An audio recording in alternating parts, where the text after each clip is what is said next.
As returning officer for the election of leader and deputy leader of the Green Party of England and Wales, I'd like to declare the result of the ballot. The election is conducted by the single transferable vote method. 7,565 ballot papers were issued. Turnout was 37.9%. For the post of leader, the first preference votes were cast as follows: Ashley Gunstock, 210, Caroline Lucas, 2559. Caroline Lucas therefore achieved quota at the first stage and is duly elected as the first leader of the Green Party of England and Wales.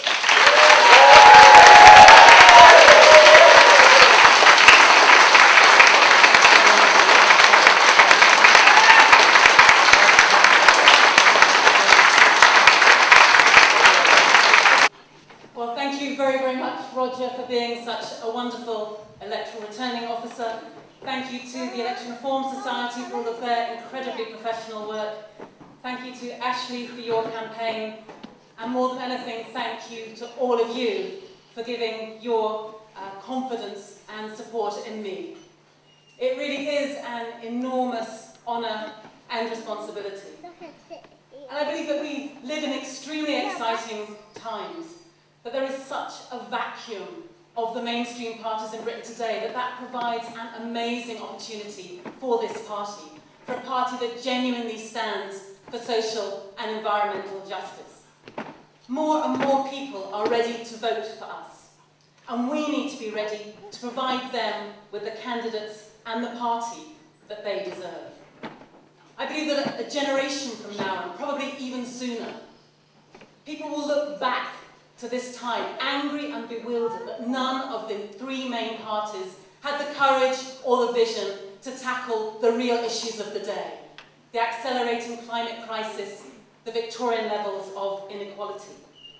And so it falls to the Green Party to create a real movement for change that will challenge and ultimately defeat the politics of paralysis. And so I look forward to working with you to create that movement. Thank you very much.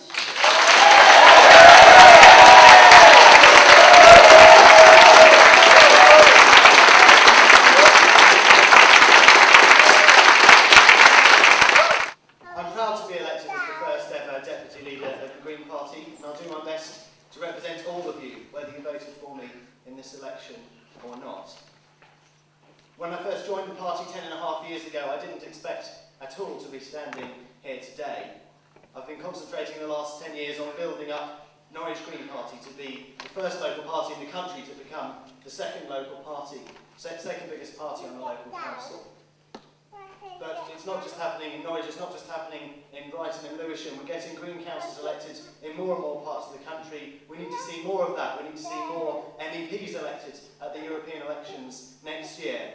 And in particular, we need to ensure that this country gets what it deserves, gets a Green voice in Parliament, and that we see the election of the first Green MPs when it comes to the general election.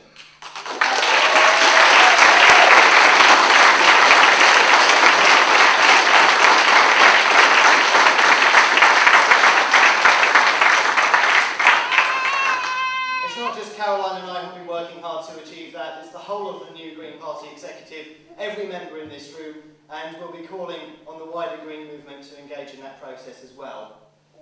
Because at this time of rising fuel prices, of peak oil, of growing concern about the runaway effects of climate change, the Green Party has a lot to offer, not just the British public, but the world as a whole. And we have a duty to make sure that we put our policies into practice. Thank you very much.